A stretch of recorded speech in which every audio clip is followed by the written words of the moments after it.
In this edition of Joe Nye, the Math Guy, we will put in perspective how much $1 trillion really is and how President Biden's so-called Build Back Better plan is the main contributor to today's sky-high inflation crisis. Speaking of sky-high, can you guess, camera girl, if you stack dollar bills on top of each other just like this, how tall would the stack be to make $1 trillion?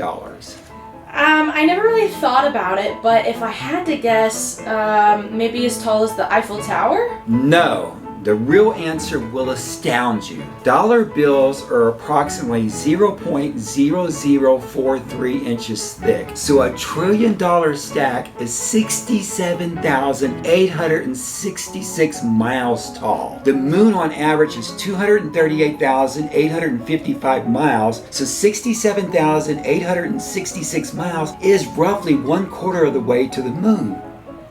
Wow! To put that in context, if I left right now and drove to the moon in my Jeep and I never stopped and averaged 60 miles an hour, it would take roughly 3,980 hours or about 166 days to reach my destination. Recently, Democrat Senator Joe Manchin of West Virginia agreed to an additional $739 billion in spending in a so-called compromise spending package to Biden's Build Back Better plan. Back in March, the Democrats spent another $1.75 trillion in the original Build Back Better scheme.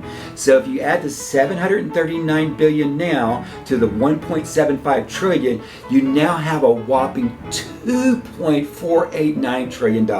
Now the dollar bill stack just from this spending bill is now 168,918 miles tall, over 60% of the way to the moon. To see just how much inflation this has added to the U.S. economy, we need to see what the GDP is for the United States economy annually. According to Wikipedia, in 2022, the GDP for the United States will be $25.347 trillion, or a dollar bill stack of 1,720,199 miles tall. So what you have to do to make this inflation equation add up is divide the $2.489 trillion spent by the administration in addition to the normal spending by the GDP number of $25.347 trillion, and the additional spending equates to 0.098% or 9.8% inflation just from this reckless spending on behalf of this administration. So when you hear the so-called experts on television